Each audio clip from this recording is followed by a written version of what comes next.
تاريخي يا كاتب التاريخ، اكتب تاريخ جديد يا كاتب التاريخ، اشهد على تاريخ جديد.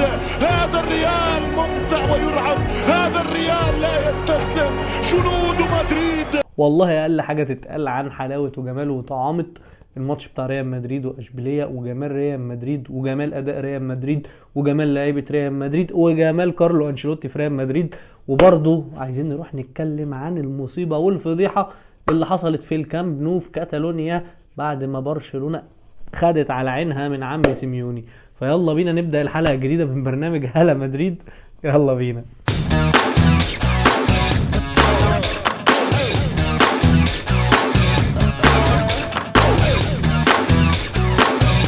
خلينا نبدأ الأول بقمة الجولة، وهو ماتش برشلونة وأتلتيكو مدريد اللي اتلعب يوم السبت في كامب نو وخلص 2-1 لأتلتيكو مدريد في مفاجأة كبيرة كبيرة كبيرة كبيرة كبيرة كبيرة كبيرة كبيرة كبيرة أوي. شوف يا عم سيميوني من إمتى معرفش يكسب برشلونة في الكامب نو. سيميوني دايما بيضيع النقط بتاعته يا في البرنابيو يا في الكامب نو قدام برشلونة وريال مدريد، وعلشان كده ما بيقدرش يكمل في سباق الدوري.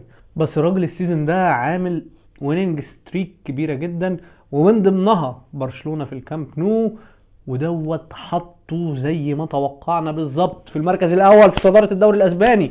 سيميوني واتلتيكو مدريد هم دلوقتي اول بفرق كبير عن برشلونة، اقرب منافسيهم. هم دلوقتي سابقين برشلونة ب3 نقط ولسه ليهم ماتش متأجل، لو كسبوه يبقوا سابقين برشلونة ب6 نقط، وسابقين ريال مدريد بنقطة، ولو ريال مدريد كمان كسبت المؤجل هتفضل نقطة زي ما هي عادي مفيش اي حاجة. وان شاء الله نكسبهم في ديربي مدريد ومدريد تاخد الصدارة مستريح، ونبعد بقى عن برشلونة اللي كانت عامله لنا وجع دماغ اول السيزون دي.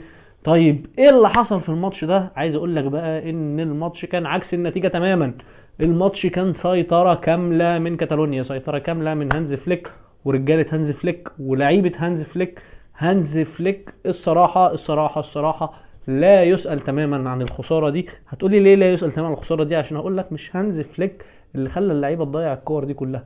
بص انا هسكت اتفرجوا.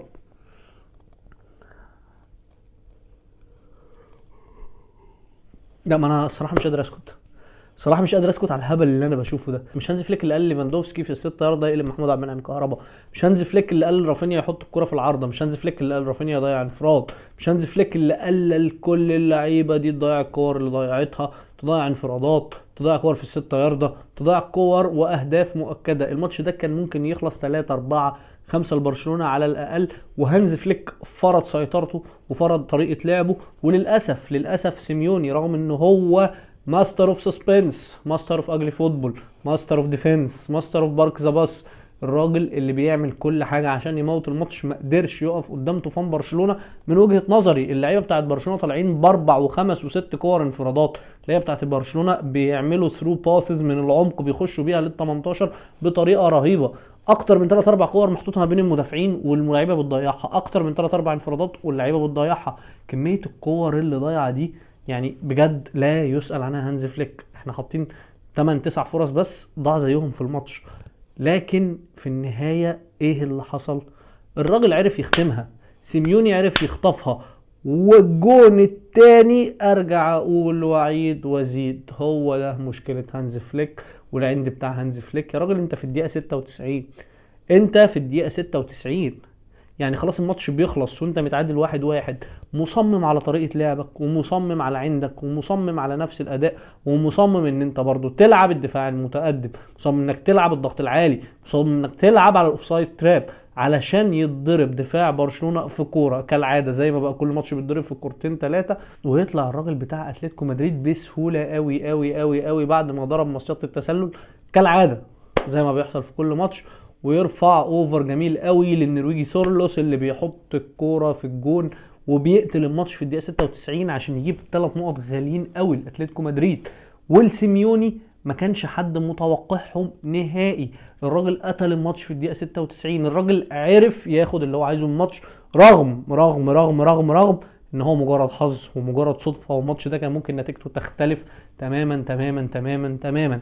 ورغم كده الواحد مش عايز برضو يبخس بحق برشلونه، لا برشلونه ادت مباراه كويسه، ضيعت كتير. الجون اللي جابوه الجون الاولاني جون حلو قوي، اسيست من جافي البدري عالمي. انا مش عارف الاسيست ده مقصود ولا لا، بس انا اعتقادي الشخصي ان هو الراجل كان بيستلم الكوره وعايز يلف بيها ويشوط هو، بس الكوره عدت ما بين رجليه وراحت بالشكل ده. وسواء قصده او مش قصده هي خرجت شكلها حلو وبساطتنا كلنا. وتقريبا لحد ما ديبول جاب الجون التعادل، اتلتيكو مدريد ما شفناش منها اي خطوره. وزي ما عودتكم دايما بنحب الارقام والاحصائيات، الاكس جي بتاع اتلتيكو مدريد لحد ما الجون الاول جه بتاع ديبول يا جماعه كان 0.01، يعني 1%. يعني نسبه ان هم يحرزوا هدف جون واحد اللي ممكن يجي من 100 كوره هتطلع هجمات خطيره على الجون. انت متخيل كانوا عايزين يطلعوا ب 100 كوره عشان يجيبوا جون؟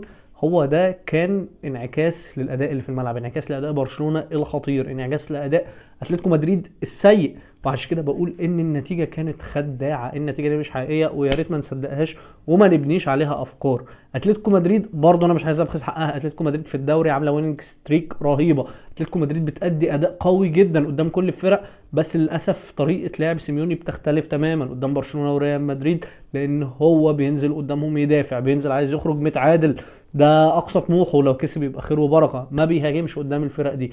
بس اللي بيتفرج على اتلتيكو مدريد بره الفرقتين دول، لا اتلتيكو مدريد السنه دي جميله، بدليل ان هي متصدره الدوري، انا ما بجيبش كلام من عندي يعني، فمش عايزين نبخس حقها برضو. ولازم يحتفلوا بالفوز اللي هم خدوه، وفوز ليه قيمه كبيره قوي، فوز حطهم في صداره الدوري بعيد، فرقهم ب6 نقط عن برشلونه، هيفرقهم عن ريال مدريد. فالف مبروك لاتلتيكو مدريد، وهارد لاك لكل جمهور برشلونه، معلش تتعوض خيرها في غيرها. ونروح يلا بينا للجمال والدلال والحلاوه والطعامه، نروح لماتش ريال مدريد واشبيليه. ماتش ريال مدريد واشبيليه اللي خلص بسكور لريال مدريد، جون اول عظيم من كيليان امبابي، وهي دي التريد ماركس بتاعت كيليان امبابي، الراجل بيستلم وبيشوط وبيحط جون عالمي. عقدت شويه، ريال مدريد طلعوا بهجمتين، كره اتلعبت بالعرض من لوكاس فاسكيز لامبابي بيضيعها، كره تانية بتتلعب بالعرض من الناحيه التانية من بيلينجهام لفاسكيز جوه 6 يارد برضه بيضيعها، قبل ما يخش عم فالفيردي بياخد كرة ويحط صاروخ جو بيحط صاروخ جو يروح في التمانيات، يروح في المقص، جون عالمي. وفريدريكو فالفيردي الماتشات اللي فاتت كلها اون فاير، الراجل اون فاير ومولع الدنيا، كل ماتش بشوطه بجون خارب الدنيا. وزي ما قلنا ده اللعيب الجوكر اللي بيلعب في اي حته في الملعب وبيعمل لك كل حاجه انت عاوزها، وبيقدر ينقذ ريال مدريد. علشان كده لما غلط غلطه وخسرنا قلنا عادي يا عم فداك، والله العظيم فداك 100 ماتش ولا يفرق معانا، المهم انك بخير يا عم فالفيردي. والله في يا عم فلفل يا جدع كله بيهون. يخش الجون التالت، وحلاوه الجون التالت والتيكي تاكا المدريديه، مش التيكي تاكا الكتالونيه، لا فوق يالا كتالونيه مين؟ مدريد از باك يا بيه، مدريد از باك. التيكي تاكا المدريديه وحلاوه التيكي تاكا المدريديه وطعامه التيكي تاكا المدريديه. اتفرج على الكوره، واتفرج على الثرو باس اللي راح لابراهيم دياز، واتفرج على الباس بتاع ابراهيم دياز ما بين رجلين الواد لوكاس فاسكيز، واتفرج على فاسكيز وهو بيحطها بالعرض عشان يخش رودريجو يحطها في المقص اليمين لحارس المرمى، ويتقدم بالجون الثالث لريال مدريد. حلاوه وجمال وطعام. بص يا جدعان، انا مش هتكلم عن فنيات، انا مش هتكلم عن اي حاجه، انا مبسوط، انا فرح، انا متكيف ناو، بس خلاص انا مش عايز حاجه تاني من الدنيا. والجون الرابع وكيليان امبابي بيسند الكرة وابراهيم دياز بيستلم وبيحط. ايه يا جدعان الحلاوه دي، ايه الحلاوه دي والله. الماتش ده بجد احنا محتاجين نشيد بكارلو انشيلوتي وباللي عمله كارلو انشيلوتي، ان هو راجل فعلا بدا يفوق، بدا يقف على رجليه.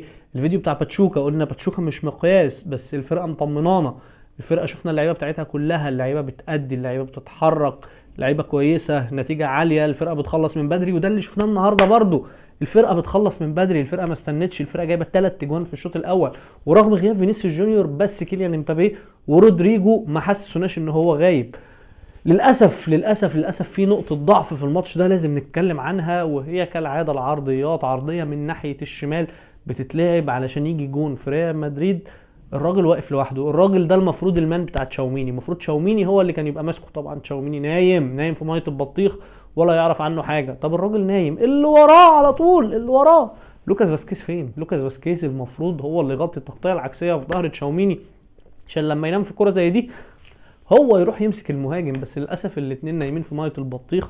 وبيطلع الراجل بتاع اشبيليه، معلش مش متذكر اسمه، بيحط الكرة بدماغه في الجون عشان يجيب جون لاشبيليه. وكالعاده عندنا نقطه ضعف كبيره في قلبين الدفاع وفي الباكات وفي منظومه الدفاع كلها، سواء في تغطيه سواء في التحامات سواء في لعيبه في كل حاجه. بس وارجع اقول انا مش هلومهم، تشاوميني ده راجل نص ملعب اصلا، وفاسكيز ده راجل وينج يمين اصلا، والاثنين بيلعبوا في مراكز غير مراكزهم بسبب الظروف اللي ريال مدريد فيها وكميه الاصابات اللي عندنا.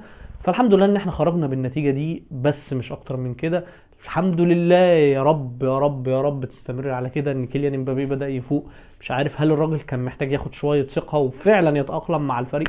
على راي كابتن حسام البدري، الراجل لسه ما دخلش في اجواء النادي، الراجل لسه ما دخلش في اجواء الفريق، فمحتاج ياخد وقته. اتمنى ان هو يبقى خد وقته، وان هو بقى مستوى مبابي اللي احنا عارفينه يبدا يرجع تاني، ونشوف في الماتشات اللي جايه. واتوقع يا جماعه تحول 180 درجه من فرقه ريال مدريد اللي كنا شايفينها اول الموسم عن ريال مدريد اللي هنشوفها في الدور الثاني، سواء في دوري الابطال او في الدوري الاسباني. ويا جماعه برضو الناس اللي بتقول كارلو انشيلوتي فشل، اللي انا في وقت من الاوقات قلت ممكن يبقى ده وقت التغيير، ممكن نفكر في بديل. بس برضو تعالى يا عم افكر معاك ونحسبها كده بالعقل. الراجل اللي احنا بنقول عليه فاشل ده في اول السيزون معاه بطولتين يا جماعه، سواء السوبر الاوروبي اللي خدناه من اتلانتا او كاس الانتر كونتيننتال اللي ريال مدريد لسه واخداه من باتشوكا. يعني الراجل سابق كل فرق العالم ببطولتين في اسوأ مواسمه. وغير كده ممكن يخلص بطل الدوري عادي، احنا لسه في المنافسه وقريبه جدا وبتاعتنا. طيب هيقلب الدنيا في الشامبيونز ليج وهنشوف ممكن نوصل فين.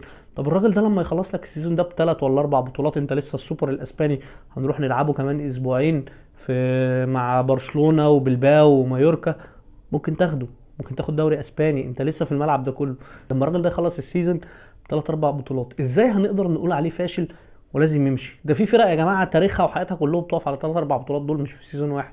فخلينا ندي كارلو انشيلوتي وقته لحد اخر السيزون ونشوف ايه اللي هيعمله مع ريال مدريد، لان انا شخصيا بقيت متوقع ان السيزون ده هنخرج فيه الحمد لله. الحمد لله خدنا بطولتين، واعتقد ان لسه في بطولات تانية، سواء السوبر الاسباني سواء الدوري حتى الشامبيونز ليج. فرصتنا في المنافسه انا شايف ان هي بدات تعلى، فخلينا نصبر لحد اخر السيزون نشوف الراجل ده هيعمل ايه. لحد هنا نبقى وصلنا لاخر الفيديو بتاعنا. لو عجبك الفيديو يا ريت تنزل تعمل لايك وشير، ولو لسه ما اشتركتش في القناه ادخل بسرعه اعمل سبسكرايب، وقول لي في الكومنتات ايه رايك في اداء كارلو انشيلوتي وريال مدريد الجديد. تشاو.